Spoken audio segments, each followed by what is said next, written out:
What's going on, guys? My name's Matt, and I like to make videos and post them on the internet.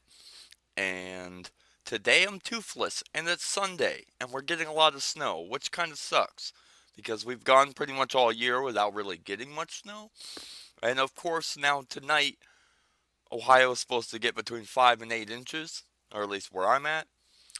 And I'm not very excited about that because obviously I got to go to work. As you can see from the time, it is 6:15 in the evening, and I got to be there by 11. So that means for the next 5 hours practically, it's gonna snow its ass off, and I'm just gonna have to sit here and endure it, and then just pray to God that they keep up with the roads so that by the time that I leave for work, I can safely make it because I've got some ex- extremely sketchy places to have to drive, both going up a big hill to get to work and driving down a big hill to get to work. Uh, so I'm really just hoping that those two places are heavily salted, and then I don't have to worry about sliding down the hill more than I'm worried about going up the hill. The hill up should be all right. Well, actually, the hill down is actually less steep than the hill up, but the hill down is off of a bridge, and bridges freeze because the air travels underneath of the bridge, and that allows the water on the bridge up top to freeze faster. That's why they put signs up before bridges that says bridges freeze before roadways, and it's because of that same reason. The air is traveling underneath the bridge. It's creating that cold wind, and it allows the water on top to freeze. And as I come over that bridge, it goes downhill, and 100 feet at the bottom of the hill there's a stoplight. So fortunately, I won't be traveling very fast, so I should be fine. But at the bottom of that stoplight, there's a little road.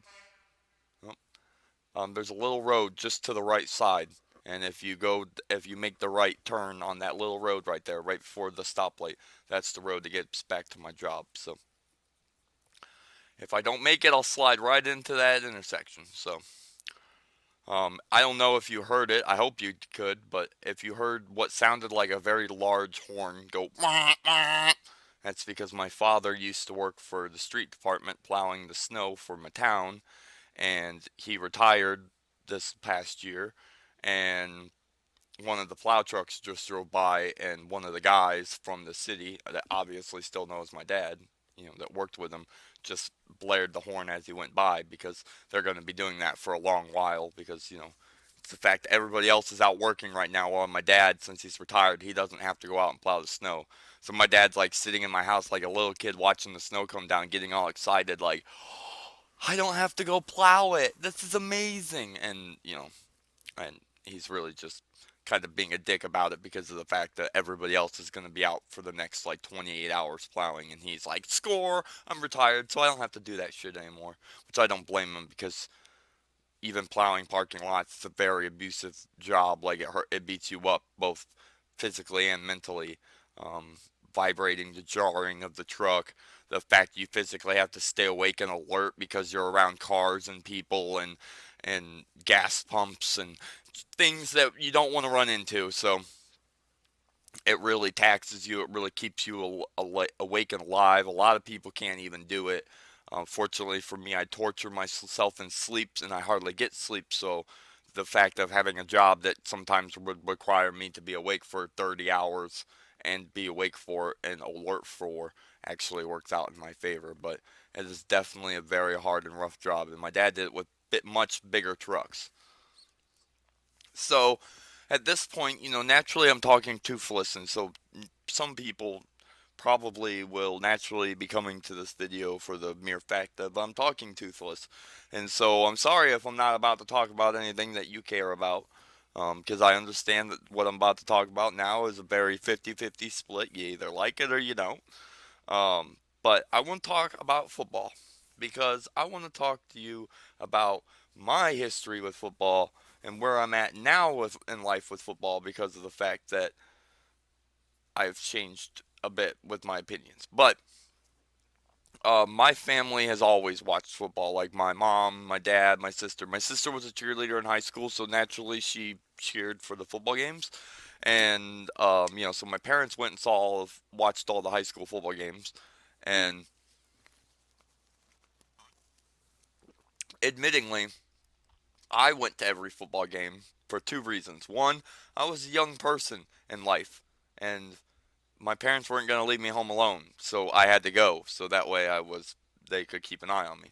And for two, you know, high school football games were the place where you could meet up with your friends from school outside of school, but still at a school event and act a little bit more of a hellion and and do stuff like that. So naturally, that's why I always went to football games is just so I could hang out with people and stuff like that. So plus afterwards, after every single home game, they have a school dance, and so then you leave from the football game, go to the dance, and then you stay there until like 12 or 1 o'clock, and then you go home. So um, I never paid attention to it, never cared to want to pay attention to it. Uh, I got to there was a point in around 2000. Now this is going back before what I was just talking about, but um, I go back to about the 2000 era. And this was right around the time where Donovan McNabb for the Eagles was taking the Eagles to like the Super Bowls all the time and being awesome. And I watched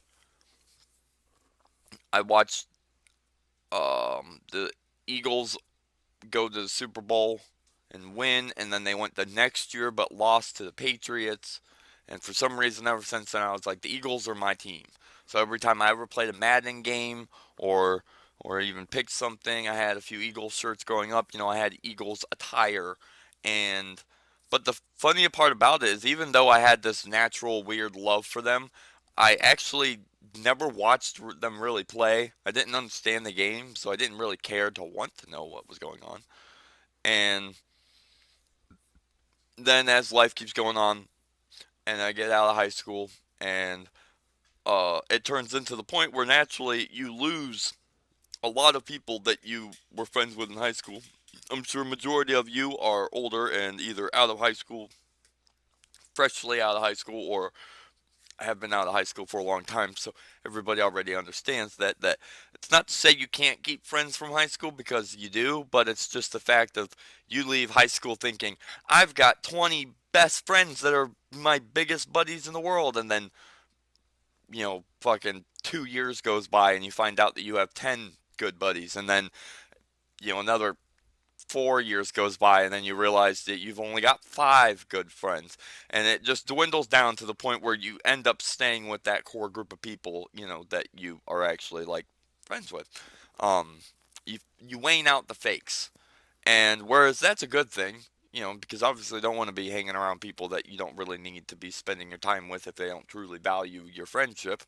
um I practically, not that I did it on purpose and not that I did this knowingly, but I ended up with all my friends. There's only one person out of everybody that I still talk to or that I hang out with nowadays, even if I didn't meet them in high school, just my friends in general.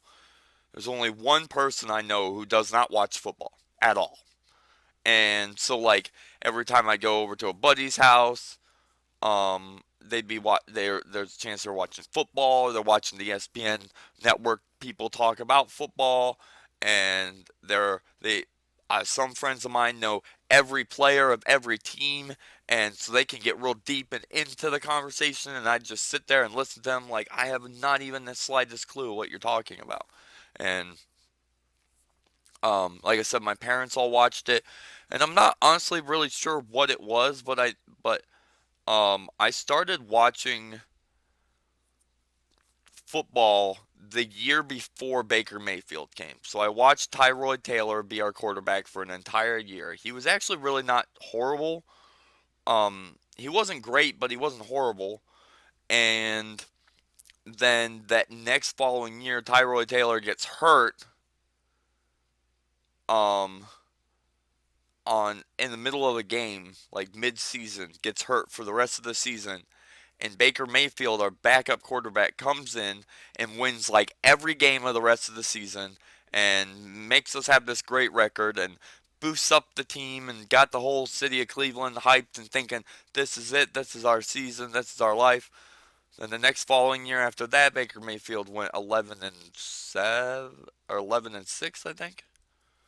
And then this year we went like 9-8 or 9-9 or something like that, where like we did a little bit less as good, and Baker Mayfield's contract is up at the end of this year, so there's a high probability that we don't have Baker Mayfield after this year. This not this year, just past this upcoming year. He's got one more year on the team, and it would make no sense to get rid of the guy when he clearly has one more season left in his contract. So I'm sure at this point it is pretty clear that Cleveland has probably sat him down and said, "Hey, look, Baker, we're just going to be very clear with you right out the front here. This is your last season. If you can't pull this shit around, we'll probably get rid of you," because Cleveland has a horrible curse of getting rid of quarterbacks left and right and constantly always needing to get a new quarterback. So the fact that we've had Baker Mayfield now as our main quarterback for like 4 years, or 3.5 maybe, um, is A, impressive because it's something Cleveland never does, and B, it's another reason why I actually want Baker Mayfield to be actually good, because of the fact that I would love to have one of the great quarterbacks kind of thing where, we could have a quarterback for the next 15 years and never have to worry about the quarterback position, and we only need to worry about wide receivers and shit like that. I mean, like, that would be the day. And Baker, uh, like I said, he's on that tilting line. So, um, like I said, I started watching the Browns a few years ago. I actually have been paying more and more attention and getting more and more into it. And, it's the point now where I've understood the game. There are obviously still calls, rules, and plays that blow my mind that I don't get how they can break the rules, or like you can. One of the biggest things with football that bothers me, to be completely honest, is the mere fact that you can be offsides. And again, I might be butchering this because I'm still not 100% a professional football knowledge person, but it's like on defense, if you jump across the line, you're offsides.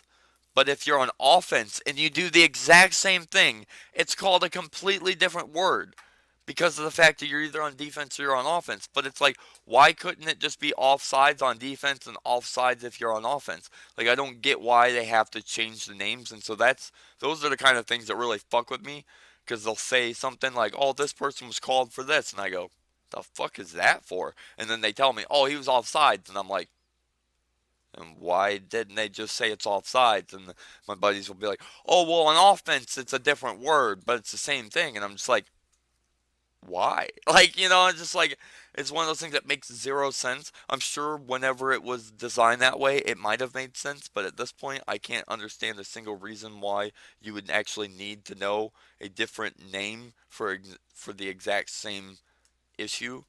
Um, but so I've technically loved the Eagles longer, but I'm born in Ohio. I'm a Cleveland fan and inside and out, and I love the Brownies. So when it all comes down to it, I want the Browns to win overall. I want the Eagles to win as well, but if the Eagles were to ever play the Browns, I'd root for the Browns over the Eagles because that's still my home team um versus the um, you know, Philadelphia that's in Pennsylvania. And no offense to anybody that lives in Pennsylvania, but I hate you because you're like a slightly colder version of us. And I don't like Ohio very much. So the idea of going somewhere super hilly that gets slightly more snow and slightly colder than us is like, I don't want anything to do with you. So I really hate it. And you guys have Pittsburgh, and being a Cleveland fan, I fucking hate Pittsburgh. But again, then I love Philadelphia, so it's like part of Pennsylvania is okay, but the rest of you suck. I'm sorry. It's all football related and weather. Nothing personal. Um, Obviously Browns are out for this season, and now officially the Eagles are out for the season. The Eagles played the Buccaneers today. I forget now what the final score was, but inevitably they got butchered. The last I remember seeing the score, it was around just after halftime, and I think it was like 10-36 or something like that. And I was like, oh yeah, or no, 16-36 or something. 20 points in half a game is not impossible to come back from, but being as the Bucks are like one of the best teams in the league right now, and the Eagles are they were like 9-8 going into this wild card position. So Eagles really did not match up in comparison to the Buccaneers, but I'm still happy to think that they were even possible to score against the Buccaneers. It wasn't like a complete blowout. And so at this point, all my teams are out of contention when it comes to going to the Super Bowl. My best friend loves the Raiders, and they lost yesterday to the Cincinnati Bengals. So pretty much at this point, because it only makes sense, I'm gonna be rooting for the Bengals to win it all the way through and win the Super Bowl because at least in the long run it will be an Ohio team that won the Super Bowl. Sure it would have been nice to be the Browns, and sure it would have been nice to be the Eagles, but if I can't get either of them, and I can't even have I can't support my buddy's team by supporting the Raiders because they're obviously now out. The only thing that clearly makes sense is root for the team that's from your home state, or root for one of the other asshole teams that are all really good and have been really good for like millenniums. So it's not even like that crazy to think like, oh man, or actually the Patriots just lost, but Dallas Cowboys, but Tampa Bay Buccaneers, Buffalo Bills, and then right now I think uh, Dallas and somebody else, probably 49ers. Dallas and 49ers. I could be wrong on that, but uh, somebody else is currently playing now, and then whoever wins that will be the fourth. And then naturally, those four will play each other like you know, and then best of seven, and then whoever is the two winners is going to be our Super Bowl game. So, I'm pretty fucking pumped about that. I'm gonna go though because I'm gonna watch some YouTube videos before I gotta get ultimately ready for work. Now, fortunately, it is only 6:30 at night, so it's not like it's super late or I don't have time to watch stuff. But again, I am sitting here talking toothless, and as much as it's not that big of a deal, it really makes my jaw stress out. Like my jaw gets hard, or like not hard, but it gets stiff or like it kind of hurts a little bit because of the fact of that I'm moving my jaw so much extra trying to get my lips to touch and my tongue to touch the roof of my mouth to be able to like make sounds to make words. So you actually do more work to talk when you have your dentures out. So when I have them out and I'm talking for 20 minutes, I'm like overly exercising my mouth, which is not a bad thing because it's always good to keep your jaw nice and strong, especially when you don't use it nearly as much. Um, and on top of that, like I said, I'm talking about football. And I know that fucking 50% of you out there aren't even watching this right now. So I don't know why I'm talking like I'm talking to you, because if you're watching it, then clearly you're the 50% that is watching it. But like I said, I get that not everybody likes football. I went a long time without liking football. Or not that I didn't like it, it was just I just went a long time without needing to watch football. I was completely fine and content with just living life without football in it. But now I can honestly say for the last 6 years I've been into football, and I actually love it. Like it's actually a really fucking fun game to watch. I can get into it, and I'm now getting very competitive. So I'm yelling at the TV. I've got that manager kind of skills going on in my brain where I'm thinking these are the players we should be picking up. These are the players we need to get rid of. These are this and that, and all this other stuff. And then Rachel, she watches football a lot, and so I'll talk to Rachel about football, and she knows way more than I do. She actually really likes football, so she knows the rules and the people and all that stuff. And so I've constantly told her that her and I need to start a podcast for YouTube where we sit down and we talk about football, because practically it would just be Rachel telling her opinion, and every once in a while me coming up with an idea or a question to ask her about those opinions, or to see what she has an opinion about. Um, but from listening to what she says to me through text or vocally, I could just tell that she would probably be really good at making a football podcast. And so I'm trying to convince her to do that for the channel. So if that's something you guys would like, you can leave a comment below telling me that, so that way I can maybe compile a few comments together to be like, look, Rachel, people would be interested to see what you have to say about football, and maybe she'll do it with me. Okay, 20 minutes in. Here we go, guys. I'm going to go. Hopefully, you guys liked this video. If you did, a like would be much appreciated. If you're new to the channel, you should subscribe to keep up with cool, awesome content like this. Um, I will tell you guys about it tonight in tonight's video because, I got to record again tonight. But I had the cops at the hotel last night, and I was going to talk about now, or today in this video, but I already started recording. We're 20 minutes in. I'm not going to add another 10, 15 minutes to this video just to explain this. So I will just make sure that it is part of the topic of tonight's video, not this video, the next video. So thank you for watching.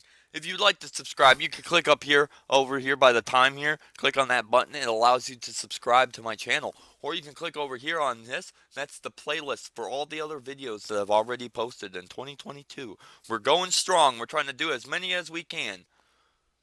Bye.